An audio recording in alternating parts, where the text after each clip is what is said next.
Good morning बच्चों। मैं doctor Richa कुक्कड़, एसोसिएट प्रोफेसर इन बॉटनी, आप लोगों को बीएससी पार्ट फर्स्ट का पेपर सेकंड पढ़ाऊंगी। पेपर सेकंड फंजाई या कवक, माइक्रोबायोलॉजी अथवा सूक्ष्म जीव विज्ञान तथा प्लांट पैथोलॉजी या पादप रोग विज्ञान से संबंधित है। इसमें हम कवकों के बारे में, वायरस, बैक्टीरिया, माइकोप्लाज्मा के बारे में तथा कवक तथा इन सूक्ष्म जीवों के द्वारा पादपों में जो रोग उत्पन्न किए जाते हैं उनके बारे में अध्ययन करेंगे। तो इस पेपर की शुरुआत हम करते हैं कवकों के सामान्य परिचय से। फंजाई क्या है और किस तरीके से इनको पहचाना जा सकता है, ये हम इस वीडियो लेक्चर में जानने का प्रयास करेंगे। तो सबसे पहले आप यह सुंदर सा चित्र देखिए जिसमें आपको मशरूम्स नज़र आ रहे हैं। तो इस प्रकार मशरूम के रूप में सबसे पहले फंजाई को देखा गया था। मशरूम वे फंजाई या कवक हैं जो कि आकार में काफ़ी बड़े होते हैं और बिना माइक्रोस्कोप की सहायता के भी इनको देखा जाना संभव होता है। कवकों के अध्ययन को कवक विज्ञान अथवा माइकोलॉजी कहा जाता है।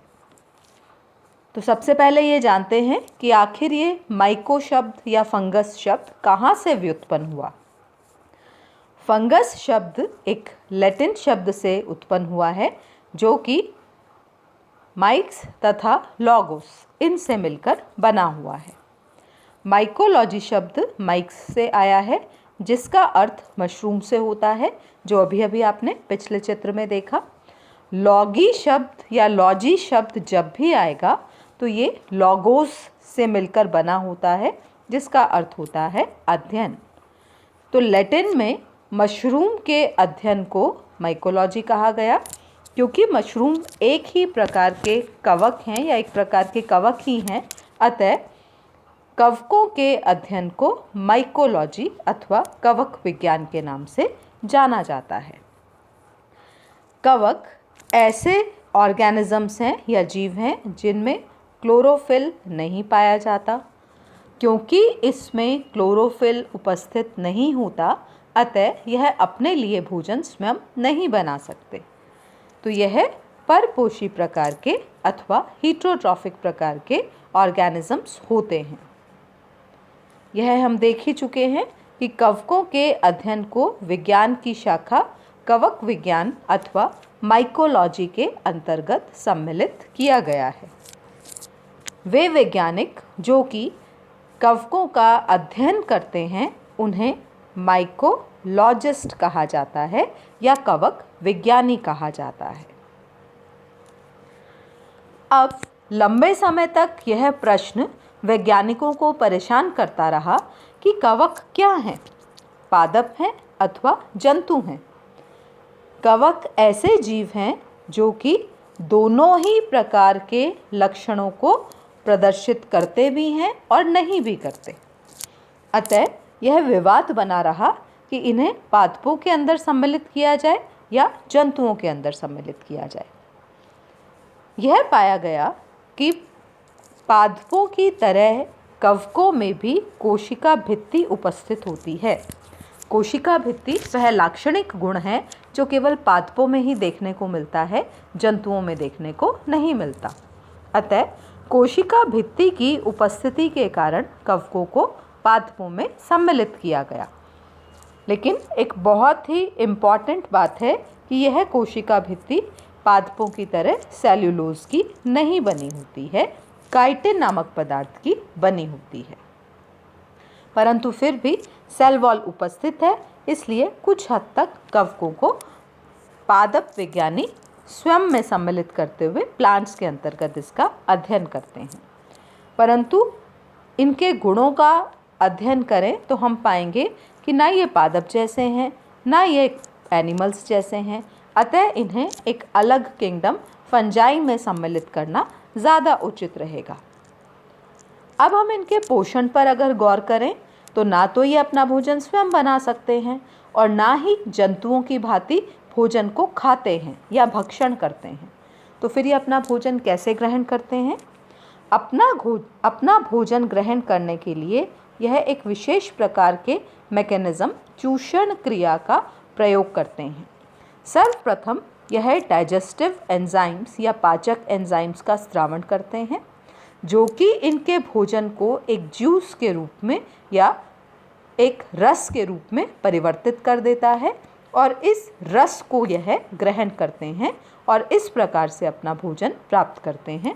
तो इस प्रकार इनका जो न्यूट्रिशन प्राप्त करने का या पोषण प्राप्त करने का तरीका है वह एब्जॉर्प्शन अथवा असिमिलेशन कहलाता है, जो कि बहुत ही यूनिक है, अनोखा है। इसीलिए इन्हें अलग से किंगडम फंजाई में सम्मिलित किया जा सकता है। आखिर फंजाई हैं क्या? तो अभी मैंने आपको बताया कि कोशिका भित्ति के कारण हम इनको प्लांट्स में सम्मिलित कर लेते हैं। तो यह ऐसे जीव हैं जो कि थैलॉइड प्रकृति के होते हैं। थैलॉइड का अर्थ क्या होता है ये मैं आपको बताती हूँ। थैलॉइड का अर्थ होता है ऐसी संरचना या ऐसे जीव जो कि जड़, तना, पत्ती जैसे अंगों में विभेदित नहीं होते हैं। इनमें अनेक कोशिकाएं उपस्थित होती हैं और यही कोशिकाएं मिलकर पादप शरीर का निर्माण करती हैं। तो थैलॉइड के अंतर्गत फंजाई को रखा गया है या थैलोफाइटा के अंतर्गत इसे सम्मिलित किया गया है। इन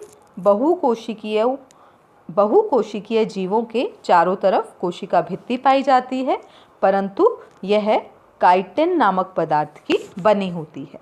ध्यान रखिएगा बच्चों, यह वही काइटिन है जो कि कॉकरोच में भी पाया जाता है। तो कई बार यह प्रश्न पूछ लिया जाता है कि कवकों में और कॉकरोच में क्या समानता पाई जाती है। तो सेल वॉल में पाया जाने वाला काइटिन ही वह समान फीचर है जो कि कवक और कॉकरोच दोनों में पाया जाता है।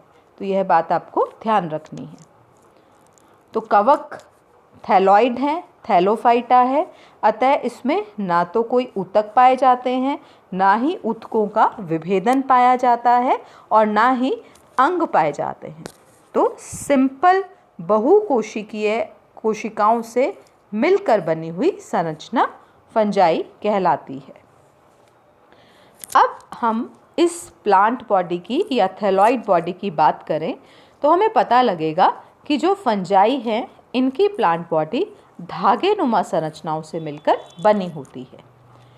इन धागे नुमा संरचनाओं को हम विशेष नाम देते हैं या विशेष टर्म देते हैं हाइफी या कवक सूत्र।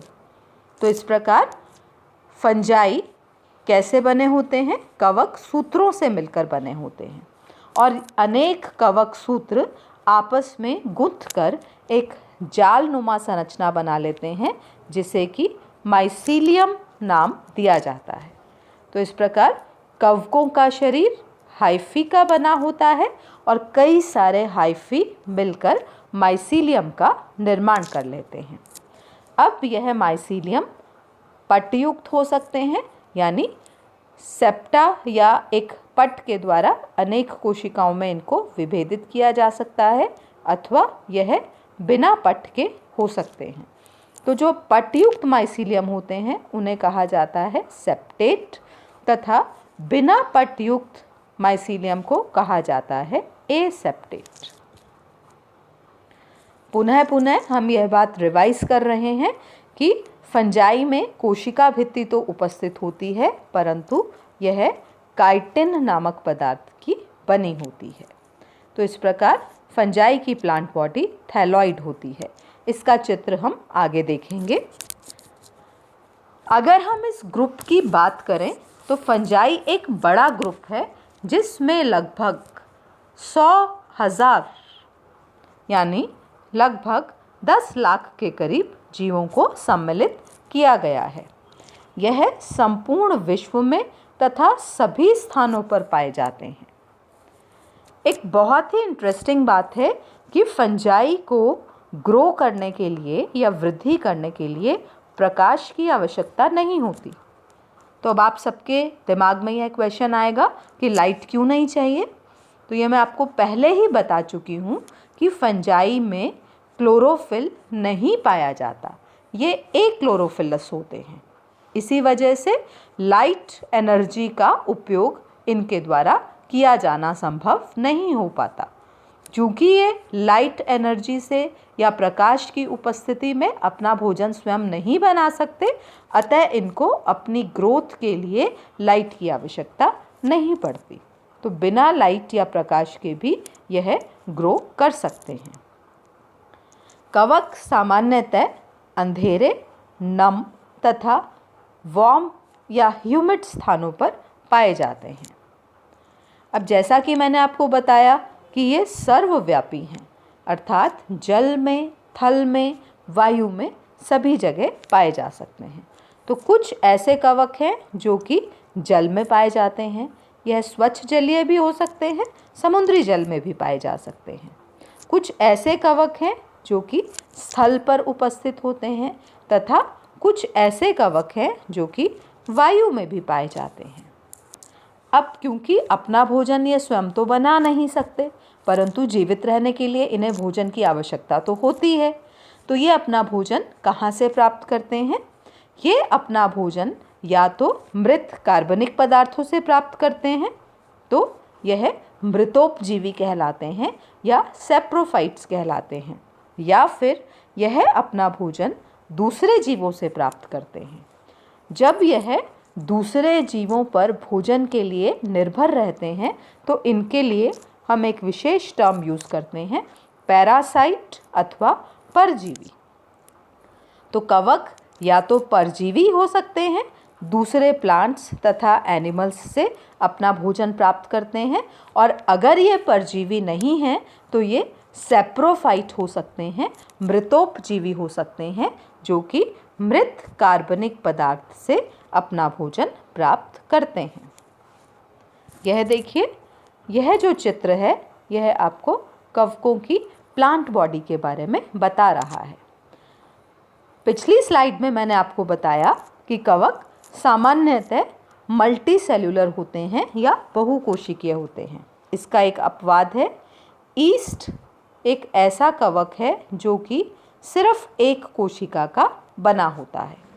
ईस्ट के अतिरिक्त अन्य कवक बहुकोशिकीय होते हैं और इस प्रकार थ्रेड लाइक या धागे नुमा संरचनाओं से मिलकर बने होते हैं, जिसको अभी हमने हाइफी नाम दिया। अब आप देख रहे हैं कि इस चित्र में जो हाइफी है, यहाँ पर आपको बहुत से सेप्टा नज़र आ रहे हैं, पट नज़र आ रहे हैं, जो कि इस थ्रेड लाइक स्ट्रक्चर को अनेक खंडों में विभेदित कर रहे हैं। तो ऐसे हाइफी जिनमें यह खंड या सेप्टा पाए जाते हैं उन्हें कहा जाता है सेप्टेट हाइफी, और ऐसे हाइफी जिनमें खंडों के द्वारा विभाजन नहीं होता उन्हें कहा जाता है पटहीन अथवा एसेप्टेट हाइफी। तो इस प्रकार आपने फंजाई का एक सामान्य परिचय प्राप्त किया। यहाँ पर पुनः मैं आपको इस चित्र पर ले आती हूँ जिसमें आपने कवकों के रूप में इन मशरूम को देखा। यहाँ पर मैंने फंजाई को परिभाषित किया है, तो यही परिभाषा मैं आपको दोबारा समझाना चाहूँगी। कवक अथवा फंजाई ऐसे यूकैरियोटिक का अर्थ है जिनमें सुस्पष्ट केंद्रक उपस्थित होता है। तो कवक ऐसे यूकैरियोटिक जीव हैं जिनमें क्लोरोफिल नहीं पाया जाता, अतः इन्हें एक्लोरोफिलस कहा जाता है। क्लोरोफिल नहीं पाए जाने के कारण यह अपना भोजन स्वयं नहीं बना सकते और दूसरे जीवों पर अथवा मृत कार्बनिक पदार्थों पर भोजन के लिए निर्भर रहते हैं, अतः इन्हें हम विषमपोषी अथवा हीटरोट्रॉफ कहते हैं। तो अगर आपसे फंजाई की परिभाषा पूछी जाती है तो आप लिख सकते हैं कि वे जीव जो कि यूकैरियोटिक एक्लोरोफिलस तथा हीटरोट्रॉफ्स होते हैं उन्हें हम कवक अथवा फंजाई कह सकते हैं। तो यह था कवकों का एक सामान्य परिचय। इसके पश्चात हम अगले वीडियो लेक्चर्स में इनकी प्लांट बॉडी तथा इनके पोषण व अन्य सामान्य लक्षणों के बारे में और अधिक विस्तार से जानकारी प्राप्त करेंगे। धन्यवाद।